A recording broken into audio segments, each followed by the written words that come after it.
साथियों, आप सबका स्वागत है।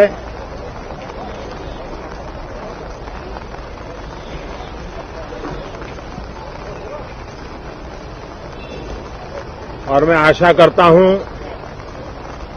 कि आप सबका वैक्सीन का कम से कम एक डोज लग गया होगा, लेकिन उसके बावजूद भी मेरी आप सब मित्रों से प्रार्थना भी है, सदन में भी सभी साथियों से प्रार्थना है कि हम सब कोरोना प्रोटोकॉल का पालन करने में सहयोग दें। अब ये वैक्सीन जो है बाहू पर लगती है, और जब वैक्सीन बाहू पर लगती है तो आप बाहुबली बन जाते हैं, और कोरोना के खिलाफ लड़ने के लिए बाहुबली बनने का एक ही उपाय है कि आपके बाहू पर वैक्सीन लगवा दीजिए। अब तक 40 करोड़ से ज्यादा लोग कोरोना के खिलाफ लड़ाई में बाहुबली बन चुके हैं। आगे भी बहुत तेज गति से इस काम को आगे बढ़ाया जा रहा है। ये पैंडेमिक ऐसी महामारी है जो पूरे विश्व को अपनी चपेट में लिया हुआ है, पूरी मानव जात को अपनी चपेट में लिया हुआ है, और इसलिए हम चाहते हैं कि संसद में भी इस पैंडेमिक के संबंध में सार्थक चर्चा हो। सबसे प्राथमिकता देते हुए इसकी चर्चा हो, और सारे व्यवहारू सुझाव सभी माननीय सांसदों से मिले, ताकि पैंडेमिक के खिलाफ लड़ाई में बहुत नयापन भी आ सकता है, कुछ कमियां रह गई हो तो उसको भी ठीक किया जा सकता है, और इस लड़ाई में सब साथ मिलकर के आगे बढ़ सकते हैं। मैंने सभी फ्लोर लीडर से भी आग्रह किया है कि अगर कल शाम को वे समय निकालें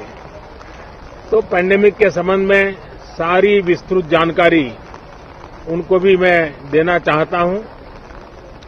तो हम सदन में भी चर्चा चाहते हैं, और सदन के बाहर भी सभी फ्लोर लीडर से, क्योंकि लगातार मैं मुख्यमंत्रियों से मिल रहा हूं, अलग अलग फोरम में सब प्रकार की चर्चा हो रही है, तो फ्लोर लीडर से भी मैं चाहता हूं कि सदन चल रहा है तो एक सुविधाजनक होगा, तो रूबरू मिलकर के उसकी बात होगी। साथियों, ये सदन परिणामकारी हो, सार्थक चर्चा के लिए समर्पित हो, देश की जनता जो जवाब चाहती है वो जवाब सरकार को देने की पूरी तैयारी है। मैं सभी माननीय सांसदों से, सभी राजनीतिक दलों से आग्रह करूंगा कि वो तीखे से तीखे सवाल पूछें, धारदार सवाल पूछें, लेकिन शांत वातावरण में सरकार को जवाब का मौका भी दें, ताकि जनता जनार्दन के पास सत्य पहुंचाने से लोकतंत्र को भी ताकत मिलती है, जनता का भी विश्वास बढ़ता है, और देश की गति भी तेज होती है प्रगति की। साथियों, ये सत्र अंदर की व्यवस्था पहले की तरह नहीं है, सब साथ बैठ करके काम करने वाले, क्योंकि करीब करीब सबका वैक्सीनेशन हो चुका है। मैं फिर एक बार आप सभी साथियों का बहुत बहुत धन्यवाद करता हूं, और आपसे भी आग्रह करता हूं, आप खुद को संभालिए, और हम सब मिलकर के देश की आशा आकांक्षाओं को पार करने के लिए साथ मिलकर प्रयास करें। बहुत बहुत धन्यवाद साथियों।